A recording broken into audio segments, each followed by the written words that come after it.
Hello everyone, आज हम करने वाले अपने सी टेट दिसंबर 2021 का पेपर। ठीक है, इसमें हम जो है साइंस पेडागोगी के क्वेश्चंस करेंगे। जैसे कि आप जानते हैं कि साइंस पेडागोगी में हमारे 30 क्वेश्चंस आते हैं और इस वाली क्लास में हम अपने पूरे 30 के 30 क्वेश्चंस जो हैं करेंगे। ठीक है, तो शुरू करते हैं। सबसे पहला क्वेश्चन है आपका, how many images will be formed, कितनी इमेजेस जो है बनेंगी अगर आप दो प्लेन मिरर्स के बीच में जो है खड़े हो जाते हैं that are parallel to each other in a trial room of a garment shop. Garment shop में जो है दो मिरर्स हैं यहाँ पे ऐसे, और उनके बीच में अगर आप खड़े हो जाते हैं तो कितनी इमेजेस जो है आपकी बनेंगी। ठीक है, तो इसका जो आंसर है वो आपके ऑप्शन हैं 2, 1, 4, इन्फिनाइट। इसका जो सही आंसर है वो आपका क्या आएगा, infinite. Okay, now the next question is 62। एक पीस ऑफ कॉपर जो है आपका टेस्ट ट्यूब में डाला गया जिसमें हाइड्रोक्लोरिक एसिड था। Hydrochloric acid is equal to HCl। उसके अंदर जो है टेस्ट ट्यूब है उसमें HCl था, यहाँ पे कॉपर डाला गया। ठीक है, which of the following statement will be true. Firstly आपको पता होना चाहिए क्वेश्चन जो है आपका रिएक्टिविटी सीरीज से कॉन्सेप्ट पे, रिएक्टिविटी सीरीज के कॉन्सेप्ट पे। ठीक है, और ये वाला जो टॉपिक है आपका बहुत ही मोस्ट इम्पॉर्टेंट है। ठीक है, इसमें से एक क्वेश्चन तो डेफिनेटली आपका जो है पूछा जाता है। अब रिएक्टिविटी जो सीरीज़ है उसमें क्या होता है, जो सबसे ऊपर होता है टॉप पे वो मोस्ट रिएक्टिव होता है, और जो नीचे होता है वो लो रिएक्टिव होते हैं। ठीक है, अगर नीचे आ रहा है वो आपका एलिमेंट तो वो लो रिएक्टिव होगा, ऊपर है तो वो मोस्ट रिएक्टिव होएगा। तो अब जो हाइड्रोजन है आपका वो ऊपर आता है एंड जो आपका कॉपर है वो नीचे आता है। अगर वो ऊपर आ रहा है रिएक्टिविटी सीरीज़ में, इसका मतलब है वो नीचे वाले से रिएक्टिव है ज़्यादा। अब ऊपर वाला तो नीचे वाले को हटा सकता है, लेकिन नीचे वाला ऊपर वाले को डिस्प्लेस नहीं कर सकता है उसके सॉल्यूशन से। ठीक है, अब कॉपर तो लो रिएक्टिव और हाइड्रोक्लोरिक में डाला है तो वो कोई रिएक्शन नहीं कर पाएगा क्योंकि वो तो हाइड्रोजन को उससे हटा ही नहीं सकता है। तो इसके जो ऑप्शन है आपके, तो नो रिएक्शन टेक प्लेस। इस बार जब आप डालेंगे कॉपर को हाइड्रोक्लोरिक एसिड में तो कोई भी रिएक्शन नहीं होगा। ठीक है, क्योंकि वो कैपेबल ही नहीं है उसको डिस्प्लेस करने के। ओके, नाउ अब हम अपने नेक्स्ट क्वेश्चन पे आते हैं। इट इज़ ऑब्जर्व दैट, ये ऑब्जर्व किया गया है कॉपर वेसल है वो कोरोडेड हो जाता है रेनी सीजन में। मतलब वो जंग लग जाता है ऐसे, मतलब जंग नहीं बोलेंगे हम उसमें, वो आपने देखो कॉपर वेसल जो है कुछ टाइम के बाद जो है अगर ऐसे रेनी सीजन में पानी और हवा के कांटेक्ट में ज़्यादा आते हैं तो वो ग्रीन कलर की उनके ऊपर क्या होने शुरू हो जाती है, कोटिंग शुरू हो जाती है। ठीक है, ग्रीन कलर की कोटिंग उनमें शुरू हो जाएगी। ऐसा क्यों होता है? ठीक है, reddish brown coating of, reddish brown तो हमें पता नहीं आती है कॉपर वेसल्स में। ग्रीनिश कोटिंग यहाँ पे लिखा हुआ है, वाइट कोटिंग नहीं, वाइट कोटिंग भी नहीं आती, ग्रीन कोटिंग। हमारे ऑप्शन 2 और 4 में जो है ग्रीन कोटिंग लिखा है, तो इनमें से एक आंसर होगा आपका। जब भी आपका कॉपर वेसल जो है एयर के कांटेक्ट में आता है मॉइस्चर के साथ एंड गैसेस बहुत सारी आपके प्रेजेंट होती है उसमें, तो वो क्या बनाता है, copper carbonate and copper hydroxide. ठीक है, जिसकी वजह से हाइड्रोक्साइड, ठीक है, जिसकी वजह से वो उसको कौन सा कलर देता है, ग्रीन कलर देते हैं। ठीक है, और आपको ग्रीन कोटिंग जो है उस कॉपर वेसल के ऊपर दिखेगी। तो आपका ऑप्शन 2 में जो है copper hydroxide and copper carbonate लिखा है, यही इसका जो है सही आंसर होगा। ओके, अब आते हैं हम अपने नेक्स्ट क्वेश्चन पे, 64th क्वेश्चन, जिसमें लिखा हुआ है which of the following house hold substance, इनमें से कौन सा हाउस होल्ड सब्सटेंस ऐसा है जो कि रेड लिटमस को ब्लू बनाएगा। रेड लिटमस को ब्लू बना रहा है, दैट मीन्स वो एक बेस होना चाहिए। ठीक है, अब ऑप्शन देख लेते हैं हमारे, baking soda, vinegar, lemon juice and bleach. अब विनीगर तो हमें पता है, इसमें ये तो आपका क्या है, एसिटिक एसिड। लेमन जूस में आपका सिट्रिक एसिड होता है, खट्टे होते हैं, तो ये दोनों तो एसिड हैं। रेड लिटमस को ये रेड लिटमस ही रहने देंगे क्योंकि दोनों एसिड है और रेड लिटमस भी आपका एसिड वाला होगा। लेकिन जो आपका बेकिंग सोडा है एंड ब्लीच है, ब्लीच को हम जो है, ब्लीच का नाम है सोडियम हाइपोक्लोराइड। ठीक है, ये आपका जो है बेस होता है, इसका pH आपका जो है 11 होता है, दैट मीन्स ये स्ट्रॉन्ग बेस है। ठीक है, अब इसका मतलब क्या हुआ, वो कौन सा कलर देगा आपको, रेड लिटमस का ब्लू में वो चेंज करने के कैपेबल है। और बेकिंग सोडा भी आपका बेस होता है। तो ये दोनों option, that is your A and D आपका करेक्ट हो जाएगा। ए एंड डी आपका जो है फोर्थ ऑप्शन में लिखा हुआ है, तो आपका फोर्थ ऑप्शन यहाँ पे टिक होगा। Okay, now the next question is identify the pair of materials that burn with a flame. इनमें से कौन से पेयर है जो फ्लेम के साथ बर्न करता है। कैम्फर आपका, मैग्नीशियम, कैम्फर या कोल, कोल या केरोसिन, केरोसिन या चारकोल। अब हमें पता है कि कोल ये आपके जो है चारकोल, ये आपके फ्लेम के साथ बर्न नहीं करते हैं, ठीक है। लेकिन जो आपका कैम्फर है और आपका मैग्नीशियम है, ये दोनों पेयर क्या करते हैं, फ्लेम के साथ बर्न करेंगे, ठीक है। तो आपका ऑप्शन 1 क्या हो जाएगा, ठीक हो जाएगा। नाउ द नेक्स्ट क्वेश्चन है 66 आपका, विच ऑफ द फॉलोइंग स्टेटमेंट जो है हमेशा सही रहेगी about the process of cloning. Cloning process क्या होता है, जब ये आपका जेनेटिक मॉडिफाइड आपने टॉपिक सुना होगा उसके बारे में, उससे रिलेटेड है। जेनेटिक मॉडिफाइड में क्या होता है कि हम जो है किसी पर्टिकुलर ऑर्गेनिज्म या प्लांट या फिर कोई भी ऑर्गेनिज्म जो है उसकी एग्जैक्ट कॉपी बना सकते हैं, उसके पार्ट की भी, उस ऑर्गेनिज्म की या उस पर्टिकुलर सेल की भी। ऐसा हम क्यों करते हैं, क्योंकि हमें जो है डिज़ायर्ड कैरेक्टरिस्टिक्स चाहिए होती है, अपने डिज़ायर्ड कैरेक्टरिस्टिक्स चाहिए होती है हमें, ठीक है। ओके, तो इसलिए हम करते हैं। ये जो है इट इज़ ऑप्शन देख लेते हैं, ये सिर्फ जो है एनिमल्स में पॉसिबल है, इन्होंने बजाय ट्रू क्या है, तो एनिमल्स के साथ साथ ही प्लांट्स में भी पॉसिबल है, तो इन्होंने ओनली, तो ये आपकी स्टेटमेंट रॉन्ग हो जाएगी। ये जो है it result in exact replication जो सेल की कर सकती है, एक लिविंग पार्ट की है, एक ऑर्गेनिज्म की, सही लिखा है। ये जो है लार्ज नंबर ऑफ ऑफस्प्रिंग का रिजल्ट करती है, नो। तो आपका जो बी स्टेटमेंट है वही यहाँ पे बस क्या है, ठीक है। तो आपका ऑप्शन 2 ओनली बी वाला क्या हो जाएगा, आपका टिक हो जाएगा। Now the next question is 67th, read the following carefully and choose correct option. एक तो ये असर्शन एंड रीजनिंग के क्वेश्चन आपके जो हैं अब सीटेट में आने लगे हैं, 4-5 क्वेश्चन आपके जो है असर्शन एंड रीजनिंग से डेफिनेटली आते हैं, ठीक है। तो इन पे आपको थोड़ा ध्यान देने की ज़रूरत है। इसमें क्या होता है कि प्लास्टिक बॉटल है जो कि किससे भरी हुई है, बॉइलिंग वाटर से, उसको बंद कर दिया, टाइटली कैप कर दिया, और उसके बाद जो हम उसे थोड़ी देर छोड़ते हैं तो वो क्रश हो जाती है। इन्होंने इसका रीज़न दिया, ऐसा इसलिए हुआ क्योंकि उसके अंदर जो एयर प्रेशर था वो कम हो गया और टेम्परेचर भी कम हो गया बॉटल के अंदर। अब ये तो हमें पता है कि वो बॉइलिंग वाटर्स में भरेंगे और टाइटली कैप करेंगे तो वो क्रश हो जाएगी, स्टेटमेंट 1 ठीक है। फिर उसके अंदर जो है वो टेम्परेचर और जो एयर प्रेशर है वो कम, दोनों स्टेटमेंट ठीक है। एंड जो इनका एजर्शन का इसने रीज़न दिया है वो भी आपका क्या है, ठीक है। इसका मतलब हुआ हमारा एजर्शन भी ठीक है, रीज़न भी ठीक है। रीज़न जो है सही एक्सप्लेन भी कर रहा है एजर्शन वाली लाइन को, तो आपका ऑप्शन जिसमें लिखा होगा ये दोनों ट्रू है और वही उसकी करेक्ट एक्सप्लेनेशन है, that means both A and R correct और आर उसकी क्या है, करेक्ट एक्सप्लेनेशन है। आपका ऑप्शन 1 टिक हो जाएगा। अगर ऐसा कहीं आ जाता है आपका कि रीज़न आपका सही नहीं दिया होगा लेकिन स्टेटमेंट सही होगी, तो आप क्या करेंगे, A and R both A and R correct, लेकिन वो उसका सही रीज़न नहीं है, ठीक है। किसी में ऐसा होगा कि एक करेक्ट होगा और दूसरा करेक्ट नहीं होगा, किसी में ऐसा भी आपको देखने को मिलेगा कि दोनों करेक्ट नहीं होंगे, ओके। अकॉर्डिंगली आपको ऑप्शन को टिक करना है। Now the next question is 68, choose the incorrect statement. इनमें से इनकरेक्ट स्टेटमेंट को जो है आपको टिक करना है। मैग्नेट जो है अपनी प्रॉपर्टी हीटिंग पे लूज़ कर देते हैं, बिल्कुल सही है। बार जो मैग्नेट होती हैं आपकी, दैट मीन्स आपकी बार मैग्नेट हमेशा कैप्ड इन पेयर्स, मतलब कि दोनों को एक साथ रखना चाहिए, बिल्कुल ठीक। विद देयर अनलाइक पोल्स मतलब कि अगर ये नॉर्थ है, अगर इस तरफ नॉर्थ है और आपको पता है ये एक तरफ नॉर्थ और एक तरफ साउथ, ये पोल होते हैं मैग्नेट के, इनको जो है अनलाइक पोल्स को ऐसे रखना चाहिए कि इधर नॉर्थ है तो इधर साउथ होना चाहिए, साउथ है तो नॉर्थ, ताकि उनकी जो है मैग्नेटिज्म प्रॉपर्टी और बनी रहे। Now the next question is similar poles जो होते हैं मैग्नेट्स के वो एक दूसरे को रिपेल करते हैं, दैट मीन्स अगर ये नॉर्थ ये साउथ है और दूसरे मैग्नेट यहाँ पे नॉर्थ और ये साउथ है, तो ये दोनों सिमिलर हो गए, ठीक है। ये एक दूसरे को क्या करेंगे, रिपेल करेंगे। रिपेल का मतलब क्या होता है, दूर जाएंगे एक दूसरे से, बिल्कुल सही स्टेटमेंट है। नेक्स्ट इज योर निकल and cobalt do not get attracted, ये दोनों मैग्नेट से अट्रैक्ट नहीं होते हैं, तो ये स्टेटमेंट गलत है क्योंकि ये दोनों अट्रैक्ट होते हैं, तो आपका फोर्थ जो है आपकी टिक हो जाएगी।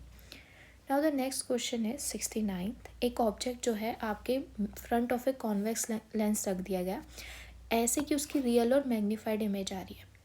If the top half of the convex lens को अगर हम कवर कर दे ब्लैक या ओपेक पेपर से तो क्या होगा, इमेज की जो मैग्नीफिकेशन है वो कम हो जाएगी, जो टॉप हाफ है इमेज का वो ख़त्म हो जाएगा, जो बॉटम हाफ है इमेज का वो ख़त्म हो जाएगा, या फिर जो शार्पनेस है इमेज की वो कम हो जाएगी। तो आपका जो सही आंसर है इसमें वो आपका क्या आएगा, the sharpness of the image will be reduced. Okay, now the 70th question. एक कार आपकी ट्रैवल कर रही है, maximum speed 120 kilometre are, can travel मतलब वो इतनी स्पीड में जो है ट्रैवल कर सकती है, ठीक है, और वो जो है 7 आवर्स 45 मिनट्स ले रही है 372 किलोमीटर्स को कवर करने के लिए।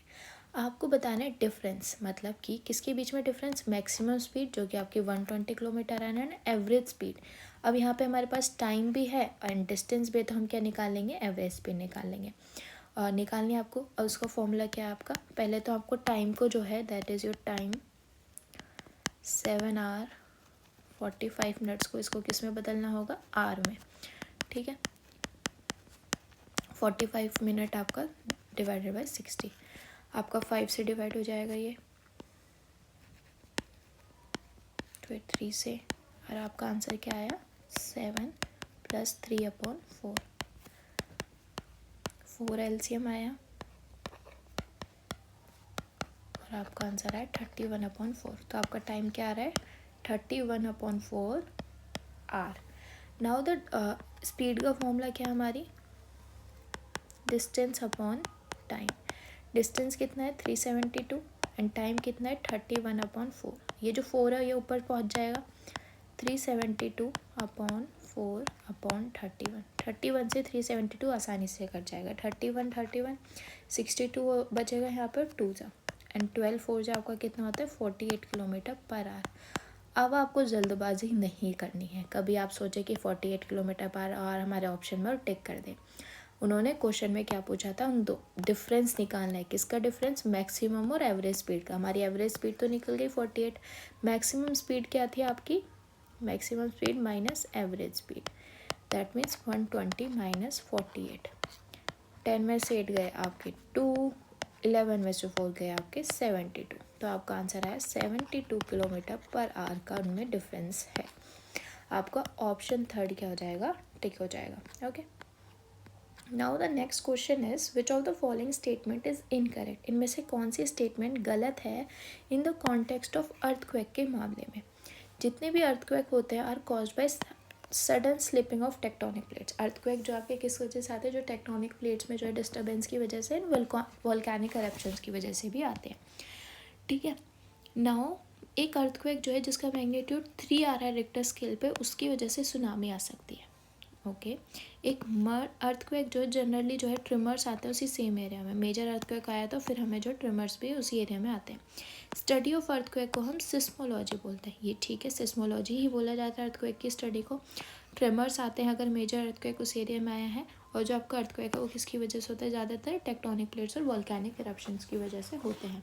जो आपकी स्टेटमेंट 2 है जिसमें ये लिखा हुआ है कि रिक्टर स्केल पे 3 आ रहा है 3 आ रहा है तो आपका सुनामी आ सकती है, नो। जब भी आपकी जो है अगर वो 7.5 से जो है एक्सीड कर रही होगी, उससे ज़्यादा बढ़ रही होगी, तो आपका सुनामी ट्रिगर होती है। ओके, अब आते हैं हम अगले क्वेश्चन पे। 72 क्वेश्चन। इसमें क्या लिखा हुआ है, 3 ऑब्जेक्ट्स हैं ABC एंड उनकी अलग अलग डिफरेंट डेंसिटी है लेकिन उनका सेम साइज़ है और एक लिक्विड में पुट करे गए। Consider the following and arrange then in ascending order of their buoyant force. Buoyant force क्या होता है, फोर्स एक्सर्टेड बाय लिक्विड, ठीक है, जिस भी लिक्विड में जो फोर्स लगा रखा उस ऑब्जेक्ट पे। अब मैं आपको एक बात बताना चाहूँगी, जितना वो उसमें डूबा हुआ होगा ऑब्जेक्ट आपका, मतलब वो उतना ज़्यादा लिक्विड को डिस्प्लेस कर रहा होगा, दैट मीन्स उसमें उतना कम क्या है, फोर्स लगेगा। जितना कम डूबा होगा उतना कम डिस्प्लेस करेगा, फोर्स उसमें उतना ही ज़्यादा लगेगा। ए जो है, अब हमारी फर्स्ट कंडीशन क्या है, ए ऑब्जेक्ट पूरा उसमें डूबा हुआ है, इसका मतलब उसने सबसे ज़्यादा लिक्विड डिस्प्लेस करा है। बी जो है 1/4 है उसकी वॉल्यूम के, एंड सी जो है हाफ उसकी वॉल्यूम के लिक्विड के अंदर है। तो सबसे जो आपका सबसे ज़्यादा फोर्स किस पे लगेगा, जो सबसे कम डूबा हुआ है, दैट इज़ योर बी, ठीक है, सबसे ज़्यादा इस पे लगेगा क्योंकि, ठीक है। Next is your one half वाला, फिर जो ये हाफ है तो इस पे आपका जो है उससे कम लगेगा। देन इज़ योर ए सबसे ज़्यादा उसके अंदर है तो इसमें क्या है, इस पे सबसे कम लगेगा। Okay, now the next question, option third आपका इसमें क्या हो जाएगा, टिक हो जाएगा। जितना ज़्यादा उसके अंदर उतना ज़्यादा उसका कम फोर्स, ठीक है। ए सबसे ज़्यादा था, फिर आपका सी था तो उस पर थोड़ा कम लग रहा है, फिर सबसे ज़्यादा किस पे लग रहा है आपका, बी पे, क्योंकि वो सबसे कम उसके अंदर था। Okay, now the next question is major reason जो है बेकेलाइट यूज़ करने का आपके जो प्रेशर कुकर होता है वो क्या है, ठीक है। बेकेलाइट एक थर्मोसेटिंग पॉलीमर है आपका, थर्मोसेटिंग पॉलीमर, ठीक है। इसका मतलब क्या है आपका, थर्मोसेटिंग पॉलीमर है ये जो है आपके काफ़ी स्ट्रॉन्ग होते हैं, ठीक है, स्ट्रॉन्ग है ये, स्क्रैच रेजिस्टेंट है, and the main property is they are resistant to heat, ठीक है, मतलब कि हीट इनमें कंडक्ट नहीं होती है।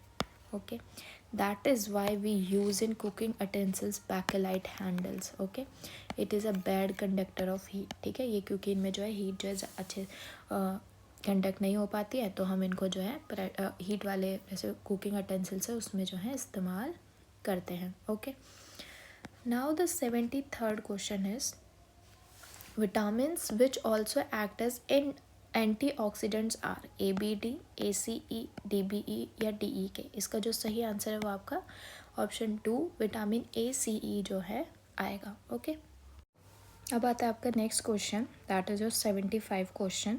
इसमें क्या लिखा है, फॉलोइंग टेबल आपको यहाँ पे दी हुई है विच डिपिक्ट द प्रेजेंस और absence of certain cell organelles के एब्सेंस और प्रेजेंस दिखाई हुई है 3 सेल के अंदर, ABC सेल है यहाँ पे हमारे, उनमें बताया हुआ है कि कौन सा सेल ऑर्गेनल प्रेजेंट है, कौन सा एब्सेंस है।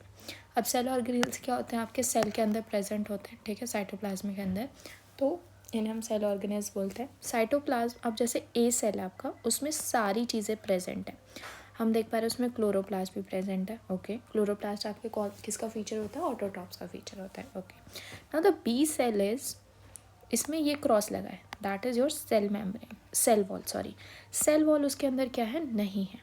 अब आपने अगर जब सेल वाला चैप्टर पढ़ा होगा तो आपको याद होगा प्लांट सेल और एनिमल सेल में एक ही डिफरेंस था, दैट इज़ योर प्लांट में जो है सेल वॉल प्रेजेंट है और एनिमल सेल में वो एब्सेंट होती है, ठीक है। तो देयर इज़ चांस कि वो ये बी सेल हमारा क्या हो, एनिमल सेल। नेक्स्ट क्रॉस क्या है आपका, क्लोरोप्लास्ट, इसके अंदर क्लोरोप्लास्ट भी नहीं है। अब क्लोरोप्लास्ट तो ऑटोट्रॉफ्स के अंदर होता है, तो एनिमल सेल के अंदर तो ये पॉसिबल नहीं है, दैट मीन्स ये एनिमल सेल होने के आपके पूरे चांसेस हैं। तो ए हमारा प्लांट सेल मान रहे हैं हम, बी हमारा एनिमल सेल मान रहे हैं। देख लेते हैं और कहाँ पे हमारा, इसमें भी ऑप्शन हमारे ये हैं, एंड ऑप्शन 1 और 2 की 3 की पॉसिबिलिटी है। नेक्स्ट जो सी सेल, सी सेल में जो है सेल वॉल भी है लेकिन उसमें क्लोरोप्लास्ट नहीं है। अब सेल वॉल तो है उसमें, मतलब वो एनिमल सेल तो डेफिनेटली वो नहीं होगा, तो ऑप्शन थर्ड आपका कट हो जाता है। उसके अंदर जो है क्लोरोप्लास्ट नहीं है। अब आपने वो प्लांट्स पढ़े होंगे जिनको हम क्या बोलते हैं, पैरासाइटिक प्लांट्स। पैरासाइटिक प्लांट्स क्या होते हैं, ये जो है जिस भी होस्ट पे जो है रहेंगे उसी से जो है अपना न्यूट्रिशन खाना वाना जो है ले लेते हैं, ठीक है। तो आपका सी सेल भी क्या होगा, आपका प्लांट सेल होगा, और आपका ऑप्शन 1 क्या हो जाएगा, आपका करेक्ट हो जाएगा। Okay, now the next question is 76th question, consider the following statement and choose the correct option, इनमें कौन सा आपको चूज़ करना है। मीजल जो है आपकी बैक्टीरिया से होती है, मलेरिया आपका प्लाज्मोडियम से होता है, टाइफाइड आपका बैक्टीरिया से होता है, लेप्रोसी आपका वायरस से होता है। अब मलेरिया जो है हमारा प्लाज्मोडियम से होता है, आपका जो मॉस्किटो होता है उनसे होता है, एंड टाइफाइड भी आपका जो है किससे होता है, बैक्टीरिया से होता है। इस बैक्टीरिया का नाम क्या है आपका, सोचें, इसका नाम है आपका सेल मोनेला टाइफी बैक्टीरिया, ठीक है। सैल्मोनेला टाइफी बैक्टीरिया से आपको जो है टाइफाइड होता है। उसके बाद आपका ये दोनों स्टेटमेंट तो हमें समझ में आ गई, ये दोनों क्या हैं आपकी सही है। तो ऊपर आपका जो मीजल्स वाला है और ये आपका लेप्रोसी वाला, ये आपका क्या होगा, गलत होगा। अब मैं आपको बताना चाहूँगी जो मीजल्स है आपको किसकी वजह से होती है वायरस की वजह से, एंड आपकी जो लेप्रोसी है वो आपका बैक्टीरिया की वजह से होती है, जिसका नाम क्या है आपका माइको बैक्टीरियम लेप्रे। ठीक है। तो आपका ए एंड डी स्टेटमेंट क्या है, गलत है, और बी और सी आपकी सही है। तो आपका बी एंड सी आपका किस में लिखा है, ऑप्शन 2 आपका क्या हो जाएगा, यहाँ पे टिक हो जाएगा। करेक्ट वाला हमें बताना था, ना कि रॉन्ग वाला। Now the next question is 77, read the following statement and choose the correct option. इनमें से कौन सी जो है स्टेटमेंट सही है, कौन सी बताना है आपको। हैन जो है एक्सटर्नल फर्टिलाइजेशन शो करते हैं, नो एक्सटर्नल नहीं, वो इंटरनल फर्टिलाइजेशन क्या है आपकी शो करते हैं।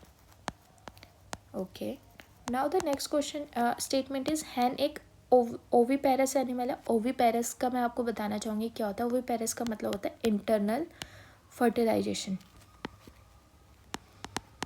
इसका मतलब हुआ कि फर्स्ट स्टेटमेंट तो एक्सटर्नल वर्ड गलत था, that means this statement is wrong, and S2 जो है आपका स्टेटमेंट 2 आपकी ठीक है। तो हम ऑप्शन देखते हैं, S2 is true third option में, एंड S1 जो है आपका फॉल्स है। तो आपका 3 स्टेटमेंट जो है आपकी टिक हो जाएगी। नाउ द 78th क्वेश्चन पे हम आते हैं। ये आपका सेकेंड क्वेश्चन है असर्शन एंड रीजन वाला। इसमें क्या लिखा है, read the following statement and choose the correct option. एक बर्ड है जैसे आउल, वो जो है बहुत ही अच्छे से रात में देख पाती है, तो हमें पता है, और दिन में नहीं देख पाता इतने अच्छे से। उसका रीज़न उन्होंने दिया कि नाइट बर्ड्स के जो होते हैं फ्यू कॉन्स होते हैं, लार्ज नंबर ऑफ रोड्स होती हैं। मैं आपको बताना चाहूँगी दोनों स्टेटमेंट बिल्कुल सही हैं, और इसका जो रीज़न इन्होंने दिया है कि वो इस वजह से नहीं देख पाता है वो बिल्कुल सही है। आप बोलेंगे कैसे भाई, फ्यू कॉन्स और रोड्स का क्या मतलब इसमें देखने से। जो आपके कॉन्स होते हैं आपके, ये जो होते हैं sensitive to bright light, and जो आपके रोड्स होते हैं वो आपके किसके लिए होते हैं, सेंसिटिव टू डिम लाइट। ठीक है। अब उनमें रोड्स तो ज़्यादा है जो कि डिम लाइट के लिए रेस्पॉन्सिबल है, फ़ायदा ही होगा उनके लिए। फ्यू कौन से जो कि ब्राइट लाइट के, इसलिए उन्हें दिन में नहीं दिखता इतने अच्छे से। तो दोनों स्टेटमेंट क्या है, एकदम करेक्ट है, और रीज़न उन्होंने असर्शन का बिल्कुल सही दिया है। तो आपका both A and R true, and R is the correct explanation of A, आपका क्या हो जाएगा, टेक हो जाएगा। Now the next question is 79th, अगर हम increase the consumption of which of the following, इनमें से किसकी कंजप्शन पे, किसके ज़्यादा खाने से हमारा जो कार्बोहाइड्रेट का लेवल है बॉडी के अंदर वो बढ़ जाएगा। मेज़, your corn Mecca, P soybean या ग्राउंडनट। आपका जो इसका आंसर है वो आपका मेज़ आएगा। ठीक है। मेज़ के खाने से जो है हमारा जो कार्बोहाइड्रेट लेवल है वो बढ़ जाता है। ये एक स्टार्ची वेजिटेबल, और starch is equal to your carbohydrate. ठीक है। अब आते हैं हम अपने अगले क्वेश्चन पे, that is your 80 question. Third question आपका असर्शन रीजनिंग का, ये आपका read the following statement and choose the correct option. Assertion A and reason R, the speed जो है साउंड की वो समर डे में ज़्यादा होती है एंड कोल्ड विंटर डे में कम होती है। इसका रीज़न इन्होंने दिया हॉट एयर की डेंसिटी कम ज़्यादा, डेंसिटी ऑफ हॉट एयर जो है वो कम होती है as compare to density of cold air. बिल्कुल ठीक है। अब स्टेटमेंट दोनों तो सही लिखी हुई है कि कोल्ड एयर की डेंसिटी ज़्यादा होती है और हॉट की कम होती है। स्पीड जो है साउंड की समर डे में ज़्यादा होती है as compare to cold winter day. लेकिन मैं आपको बताना चाहूँगी जो स्पीड है साउंड की वो आपकी किस पे डिपेंड करती है। इसका फॉर्मूला है ये स्पीड ऑफ साउंड का। इसमें जो यहाँ पे टी है उसका टेम्परेचर है। अब टेम्परेचर यहाँ पे है, इसका मतलब क्या हुआ, वो V is directly proportional to temperature. Summer day में हमारा टेम्परेचर ज़्यादा होता है तो स्पीड उसकी ज़्यादा होती है, कोल्ड विंटर डे में टेम्परेचर कम होता है तो स्पीड उसकी कम होती है। अब दोनों स्टेटमेंट ठीक है, लेकिन आर जो है उसकी करेक्ट डेंसिटी से कोई लेना देना नहीं है स्पीड का, जैसे कि हम इस फॉर्मूले में भी देख पा रहे। तो दोनों स्टेटमेंट ठीक हैं, both A and R true, but R is not the correct explanation of A. तो आपका सेकेंड ऑप्शन जो आपका टिक हो जाएगा यहाँ पे। अब आते हैं हम अपने अगले क्वेश्चन पे, विच of the following is not true about observing in science. Science के अंदर ऑब्जर्व करना में से कौन सी स्टेटमेंट उसके लिए सही नहीं होगी, ठीक है। इसमें ऑब्जर्व करते वक्त आपको जो है seeing, testing, touching, listening, smelling, सारे आपके 5 सेंसेस जो इस्तेमाल होते हैं, ये तो स्टेटमेंट भाई ठीक लग रही है, 5 सेंसेस इस्तेमाल होते हैं। It focus on telling what it is, ये फोकस करते हैं कि क्या चीज़ क्या है, ठीक है। जो हम देख रहे हैं, ऑब्जर्व कर रहे हैं, वो हम बताएंगे कि ये चीज़ ये है। It gives unbiased through, unbiased क्यों कहते हैं, एकदम सही बताना, मतलब कि जो हम देख पा रहे हैं वही एकदम एग्जैक्ट हम उसका रीज़न सब कुछ सही बता दें, तो ऐसा थोड़ा पॉसिबल नहीं है। ये चांसेस है ये स्टेटमेंट ठीक हो। ये जो है हमें फर्स्ट हैंड डाटा जो है उस फिनोमेना के ऊपर जो है कलेक्ट करने में क्या करता है, मदद करता है। तो आपका फोर्थ स्टेटमेंट भी क्या होगी, ठीक होगी। तो ये जो आपका अनबायस्ड ट्रूथ है, ये वाली स्टेटमेंट आपकी गलत है, क्योंकि जो भी जैसे ऑब्जर्व कर रहा है तो वो बायस्ड कंक्लूजन क्या दे सकता, बायस्ड कंक्लूजन जो है दे सकता है, ठीक है। तो आपका थर्ड स्टेटमेंट जो हो जाएगी वो करेक्ट हो जाएगी, क्योंकि उन्होंने पूछा कौन सी स्टेटमेंट ठीक नहीं है रिगार्डिंग ऑब्जर्विंग।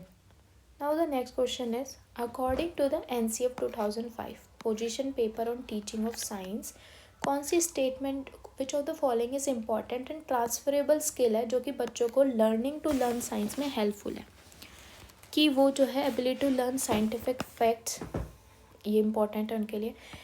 ये इम्पॉर्टेंट है कि वो जो फॉर्मूले हैं प्रॉब्लम सॉल्व करने के, उनको रिकॉल करने में कैपेबल हों, ओके।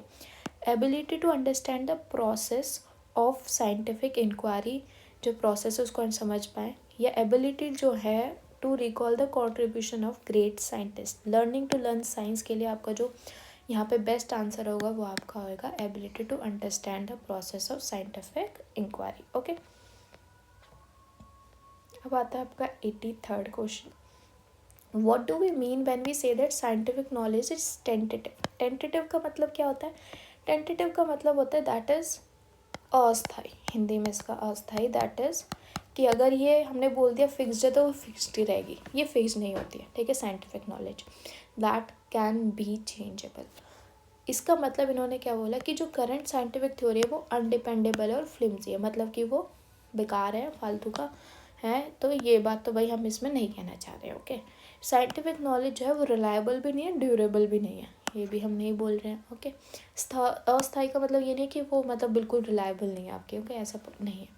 जो एग्जिस्टिंग नॉलेज है is subjected to revision in the light of new evidence. मान लीजिए आपके पास कोई न्यू एविडेंस आ जाता है पर्टिकुलर साइंटिफिक नॉलेज के रिगार्डिंग, तो आप उस नॉलेज को जो है रिवाइज, दैट इज उसमें चेंजेस लेके आ सकते हैं, ये इसका मतलब होगा। पर हम फोर्थ ऑप्शन भी पढ़ लेते हैं, साइंटिफिक नॉलेज जो है फिक्स्ड है और अटर्नल है, मतलब जैसे एक बार लिख दिया भैया वो ही रहेगा, ऐसा नहीं होता है, ओके। आपका थर्ड ऑप्शन यहाँ पे क्या हो जाएगा, टिक हो जाएगा, okay. Now the next question is 84th, which while teaching the topic electricity जो है क्लास 8 में पढ़ाया जा रहा है, टीचर कमेंटेड करते कि थॉमस एडिसन ने जो है एक्सपेरिमेंट करा हज़ारों बार, बिफोर ही सक्सेसफुली जो है उसने क्या फाउंड करा, एक ऐसा मेटल जो कि क्या बता सके कि ये जो है फिलामेंट के रूप में जो है इस्तेमाल किया जा सकता है बल्ब के अंदर। तो इसमें टीचर जो है कौन सी चीज़ हाईलाइट करने की कोशिश कर रही हैं। अब subjectivity in science, tentative of science, tentativeness of science, empirical nature जो है साइंस का, या कल्चर एम्पेंडेंस ऑफ साइंस। अब ये एम्पेरिकल नेचर क्या होता है, एम्पेरिकल नेचर का मतलब होता है एक ऐसा आइडिया साइंस के अंदर जो कि बेस्ड हो on the observations on the basis of observation, ठीक है। एंड फिर हम उसका जो है कंक्लूजन निकालते हैं और अपना डिसीजन मतलब जो है करते हैं। अब जैसे कि उन्होंने देखा कि उन्होंने हज़ारों बार एक्सपेरिमेंट करा, उन्होंने चीज़ें देखी, ये भी नहीं हो सकता, ये भी नहीं हो सकता, ऑब्जर्व करा, ठीक है। उसके बाद फाइनली उनको जो है एक ऐसा मेटल मिल गया, फाइनली जो मटेरियल जो इसको आप फिलामेंट के रूप में यूज़ कर पा रहे थे, ठीक है। तो आपका जो थर्ड है वो आपका क्या हो जाएगा, सही ऑप्शन आएगा। अब आता है आपका 85 क्वेश्चन, एक टीचर जो है इंकुलेट कर सकती है scientific enterprise among the student by all of the following practice, इन सब के थ्रू कर सकती है साइंटिफिक एंटरप्राइज एसेंस, बट एक इसमें ऐसा जो उसके थ्रू नहीं कर सकती, आपको वो ही बताना है किसके थ्रू वो नहीं कर सकती है। Student should be made convergent with multiple methods of science जो है उनके साथ, नेचर ऑफ साइंस जो है एक इंटीग्रल पार्ट होना चाहिए, integral main part teaching learning का।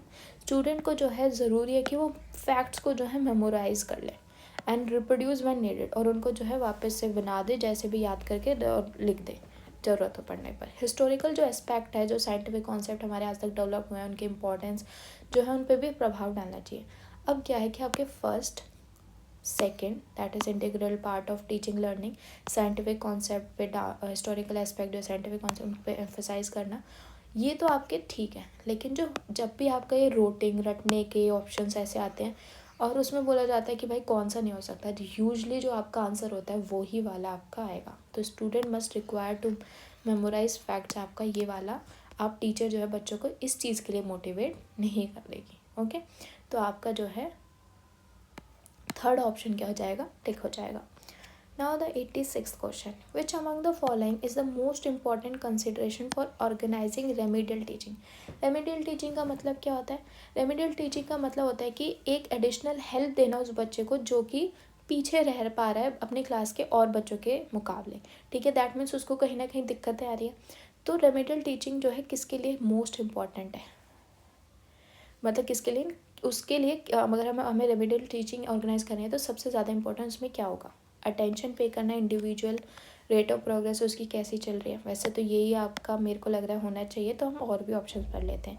सेवरल ग्रुप एक्टिविटीज़ का शामिल करना, इंक्लूजन का मतलब क्या होता है, किसी चीज़ को इंक्लूड करना। कंप्लीशन करना, अपना पूरा एंटायर सिलेबस कंप्लीट करवा देना, रेमेडियल टीचिंग में आपको ये तो बिल्कुल नहीं आएगा। अटेंशन पे करना, एग्जामिनेशन पैटर्न क्या है, तो नो, ये भी नहीं होगा आपका।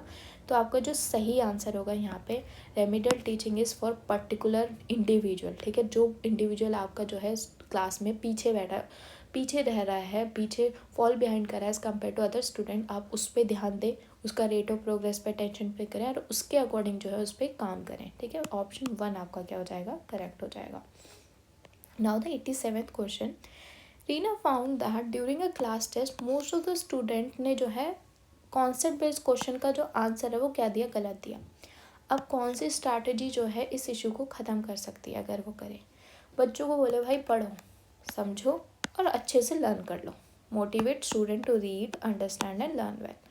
या फिर पीटीएम अरेंज कर दो, बच्चों के पेरेंट्स से बोले कि भाई बच्चों को बढ़ावा दें और अच्छे से एग्ज़ाम के लिए, अगले एग्ज़ाम्स के लिए अच्छे से प्रिपेयर करें। भाई ये वाला तरीका तो उसका नहीं हो सकता है कि उसका जो उनके आंसर थे वो ठीक हो जाए इससे। Teach the concept again, teach the concept again, ये आपका चांसेस है, ये ऑप्शन आपका क्या हो, सही हो। Search for conceptual gaps and teach the concept accordingly, बच्चों के अंदर जो कंसेप्चुअल गैप्स है उस टॉपिक के से रिलेटेड वो देखे और उसके अकॉर्डिंग उनको पढ़ाए। तो आपका जो इन दोनों में से आंसर होगा वो आपका ऑप्शन 4 होगा, ठीक है। ये देखिए कि कमी कहाँ आ रही है, किस चीज़ बच्चों को जो समझ नहीं आ रही है और उसी के अकॉर्डिंग उस कॉन्सेप्ट को पढ़ाना फिर। ओके, ये आपका बेस्ट आंसर है यहाँ पे। Now the 88th question. I think it is your fourth assertion reason question. Read the following statement and choose the correct option. Demonstration जो है of discrepant event जो है आपको misconception को address करने में मदद करती है, ठीक है। discrepant event जो है cognitive conflict जो है लेके आते for conceptual change. ओके, अब ये दोनों स्टेटमेंट क्या है, ठीक है एकदम, और जो इन्होंने रीज़न दिया है असर्शन का वो भी एकदम क्या है आपका, सही है। तो इसमें आपका option A, both A and R are correct, and R जो है उसकी सही एक्सप्लेनेशन है, आपका सही आएगा। नाउ द 89th क्वेश्चन, एक टीचर जो है group of students while carrying out an activity, उन्होंने क्या करा, एक एक्टिविटी कर रहे हैं वो सीड जर्मिनेशन पे, ठीक है। तो उन्होंने देखा कुछ जो है ड्राई सीड जो है वो उगा नहीं, ठीक है। अब टीचर ने उनसे कुछ क्वेश्चन पूछे, what do you think that seed are not grow, तुम्हें क्या लगता है सीड क्यों नहीं ग्रो कर रहा है और हम क्या करें कि वो ग्रो करे, ओके। तो फिर which of the following skill is the teacher is trying to develop among the student through this question, in questions के थ्रू जो है वो क्या बताने की कोशिश कर रही है। अब क्या है कि observing, hypothesis, predicting, question raising तो इसमें हो नहीं सकता, ऑब्जर्विंग भी नहीं होगा आपका, ठीक है। वो तो पूछ रही है कि भाई क्या करना चाहिए। अब हाइपोथेसिस का मतलब क्या होता है आपका, एक स्टेटमेंट बोलना जिससे कि जो है बच्चे क्या कर सके, रिसर्च, मतलब स्टेटमेंट टू गाइड कि भाई ये कर, और जो आपका a guess of the outcome, ठीक है। अब इसमें जो है बच्चों से, जैसे उन्होंने पूछा भी हम क्या करें कि वो ग्रो करें, यहाँ पे जो है मैम जो है हाइपोथेसिस स्किल जो है आपकी वो ग्रो करने की क्या कर रही है, बच्चों के अंदर कोशिश कर रही है, ठीक है। अब यहाँ पे जो है बच्चों के पास लिमिटेड नॉलेज है, तो इसी में वो जो है गैस जो है आपका हाइपोथेसिस में आएगा, ठीक है। आपका हाइपोथेसिस स्किल जो है मैम जो है कोशिश कर रही है बच्चों के अंदर क्या करने की, डेवलप करने की। Now the next question is, ये आपकी क्लास का आज का लास्ट क्वेश्चन है, ठीक है। Which of the following statement are correct regarding assessment in science, continuous assessment and dilute teaching. Impractical है कि हम हर टास्क जो है बच्चों का रिकॉर्ड कर सकें। क्वालिटेटिव क्राइटेरिया, अब it is impractical to record each task, हाँ ये बात सही लिखी हुई है, ठीक है, कि हम जो है काफ़ी इम्प्रैक्टिकल हो जाएगा कि हम उसका टास्क जो है हर टास्क को रिकॉर्ड कर सकें।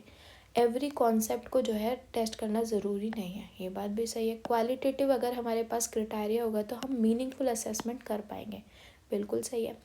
एंड इम्प्रैक्टिकल है कि हम रिकॉर्ड कर सकें हर टास्क जो है स्टूडेंट का, इम्प्रैक्टिकल है ये चीज़। बात तो सही है लेकिन हमें इट इज़ पॉसिबल, ओके।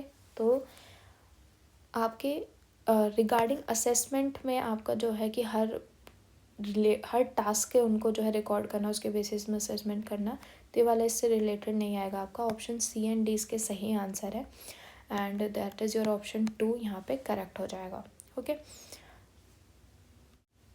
आपकी क्लास आज की यहीं ख़त्म होती है, ठीक है। हमने जो है 2021 दिसंबर का पूरा पेपर यहाँ पे ख़त्म कर लिया है। कोई भी कन्फ्यूजन हो आप कमेंट्स में पूछ सकते हैं। वीडियो पसंद आए तो प्लीज़ लाइक एंड सब्सक्राइब ज़रूर करें। Thank you so much, bye bye.